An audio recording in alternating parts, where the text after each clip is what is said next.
Anyway, we've all done it. All right, let's talk about methodology so we know what to look for. It's getting personal, right? They are getting more and more personal. They're getting better at crafting these because they have lots of money and time to do so because we keep clicking on it, right? Yeah. Email forgeries, leverage zero-day vulnerabilities. In other words, new attack vectors that nobody knows about yet. They want to get these in as quickly as possible before we start protecting against them and become aware of them. And then they blend them into multi-factor attacks, right? In other words, they're going to do several things to get you to do whatever the action is required to then expose yourself to the malware. So sometimes it's a polymorphic, or in other words, they hide different things in different pieces so it gets through our security and then assembles itself in memory. Those kind of attacks, really sneaky. If you have content filtering, that does severely reduce the amount of these emails that you will get, but it doesn't catch everything. Yeah, it doesn't always know that site's bad yet. It's one piece of the defensive depth, and this is what they're doing. They're leveraging multi-vector tactics to try to get around these automatic tools. Absolutely. Why the brain is the most important. Number one delivery mechanism for malware, Dropbox, right? This is a tool that we've used for security reasons so that we are not doing direct file sharing, but we are through Dropbox, and we trust Dropbox. Well, we got to be careful of all the tools we use, but specifically Dropbox, Google Drive, SharePoint, all of them. You have to be aware and really understand that it's expected. This is an expected thing I'm supposed to download or have access to, or it's inside the organization's security, and therefore it's protected. All right, they also want to compromise API tokens or session tokens, one to seem legitimate or to gain access, right? Either way, they can either steal our access or they can pretend to have it because they stole the credentials. So it's either one or both. And then they also want to gather out of office notifications. We make it easy. We tell them we're not here. And so then they can utilize our emails or spoof it. We'll talk about that in a minute. The goal here is to trick us, right? All of it. And then they're going to look at our social media accounts. And once again, we give them all the information through social engineering, right? This is where they know something about us or trick us into doing something because they got a clue from us, right? They are going to call us or talk to us. It's a psychological attack. It's really designed for them to trick us into doing something we want to do. In other words, somebody from IT calls you and says, hey, I really want your passwords. I really need to reset your account. But they don't start by starting that conversation that way. They say, hey, Bob, how you doing? How was your vacation? How are the kids? Because they saw all of it in social media. I'm from IT. We met at a party 2 years ago. Hey, I just wanted to let you know that I have to reset your account. Can you get me the password? Well, that sounds pretty reasonable, right? So we start to think about it. That's how they do it. That's really the psychological side of it. So looks like we have a comment. Shout out to KnowBe4, which is a free tool, they have a free tool called Second Chance.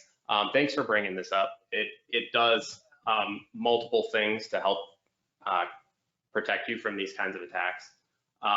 The URL unwinding and shortening and giving a user the chance to abort when you click on it is really, it just gives that second level of hey, you know, another check-in before you proceed to clicking on something that could be potentially bad. Yeah, thank you, Ryan. That's a good one to point out. We're going to talk about some of those later too, and a company that we partner with that uses KnowBe4 on your behalf called Phish Goggles, because the idea is, and we don't have to do the work, they do it for us. The point of it is train, right? KnowBe4 or Phish Goggles, their goal is to get us trained into looking for the things we're talking about today. And that better protects us by 40% right off the top. It's really important. All right, and then they take it. The attackers take advantage of our curiosity, our fears. Hey, you're late on your payment, or hey, here's a really cool new car site. Why don't you go check this out? And then they also might call and pose as an IT, like I talked about. They definitely use social media whenever they can. And then spoofing, we've seen, has been very effective as well. That just means they pretend to be somebody they aren't. And when you actually look at the email, you'll find the clue that they aren't who they say they are. Whether it's a text or email. The point is it really works. And lately they've even been sending us birthday cards, right? With malware as the gift, right? So really be careful. If you don't expect them and don't know them, and maybe even if you do and you know they're out of town or out of the office and not near their computer, then don't open it. Yeah, I just defaulted not to clicking on links in emails unless I absolutely have to because I'm expecting them. For example, I need, and even then I'll copy into a browser, honestly. But for example, if I know I'm getting a two-factor code, things that I just activated myself, that's really the only time I click on links anymore in email. It's just a better way to look at it rather than looking at a link as something to click on. I look at a link as something to avoid. Yeah. When in doubt, don't. And that's really, what we're talking about here is like the two-factor authentication.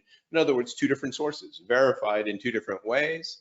Check your privacy controls, tighten it up, because we don't want the whole world knowing all those things about us. I know people like to overshare. Please try not to.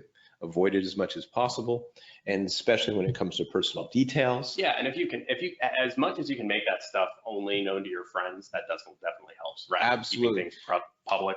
Unfortunately, the natural tendency of LinkedIn, et cetera, is to ask, what's your birthday? Why? Because they want people to say happy birthday. I keep forgetting that I changed my birthday to some random date in LinkedIn, and everybody says happy birthday to me on the wrong day. I think I'm just the same, right? And that way, maybe I don't get older, right? Because I don't really have a birthday. Be careful who you connect with and befriend. Do you actually know them? Do you want to know them? Do you want them to know where you live, right? Those kind of things, and who your children are. Oh, God. Avoid sharing personal information that they can use to impersonate you, right? So the whole world knows that you're somebody's cousin, and if they send an email pretending to be you to that person, you might click on it, right? You might trust you. They use your trust to trick them into doing something. Yeah, and I would just add on to that. If you are sharing this kind of stuff, just know that it's public. That way, if somebody tries to impersonate you with that information, then you know that it's public and you're going to be a little bit more wary. It's well, I could get that information anywhere. Yeah, that means you got to talk to people and let them know. Yeah. When folks don't know their information is public, that makes it harder. Yeah, that's always harder because you don't even know what to expect. So please keep aware of that. And remember how spear phishing can compromise your organization. It can be devastating. Some of the worst attacks we've seen, and we'll talk about it. Other things we've seen, and this one is kind of related, right? But the point here is you can bed pretty much anything and everything and make it look legit. This was actually from a BuzzFeed that created a deepfake video that looked like President Barack Obama was giving, trying to raise awareness, right? But actually it was negative, right? It wasn't from him. The whole thing was fake, yeah. Everything was fake, right? So we also have to be careful, right? And it's really good. They're really good at this. They also want to impersonate those we trust or want to trust, right? And we've seen examples where they've used it to hack Twitter profiles and produce those deep fakes and get them out to millions of people, right? Hey, this is real. It's not. Well, imagine that video also contains something, or in this case, if you see this link to an email video said, hey, is that you in this video? This is not a video. This is malware. So you click the link and you got the malware. You didn't even see the video. That's the sad part, right? The idea is, yeah, zishing, right? That's the Zoom phishing. Oh my God. I think we're taking this to the nth degree, right? Good idea turns bad. All right, how much can the average loss of a spear phishing attack cost? So what is the average cost here? Let's see, and Stacy made a point earlier, we had 100% on that first poll. That's never happened before. He's right. I was like, oh yeah, that's right. All right, this one is, how much can the average loss of a spear phishing attack cost? In other words, how much is it going to cost you when you click that link on average? Let's look at this. Give you a couple of minutes to pick your choices. You guys are doing really well today, I have to say. This one's a bit sneakier. It's not as obvious as some, but neither was the last one, I thought, and they still got 75% right. So it's amazing. Have we told you that you're amazing? You are. All right. Give them a couple more. All right, there we go. Everybody, or almost everybody. All right, let's close it out. Wow, all over the place. So this time, yeah, somebody was wrong. And the truth is actually the 1.6 million. So I guess 22% got it right. Good job. The point is a lot, right? That's the point. Not that we get the question right, but that we understand it's $1.6 million on average from somebody clicking that link. So it pays for a little bit of training for us to stop people from doing that, right? And paying attention. Like today, you guys are already doing a good job because you're listening to us. We're talking about it.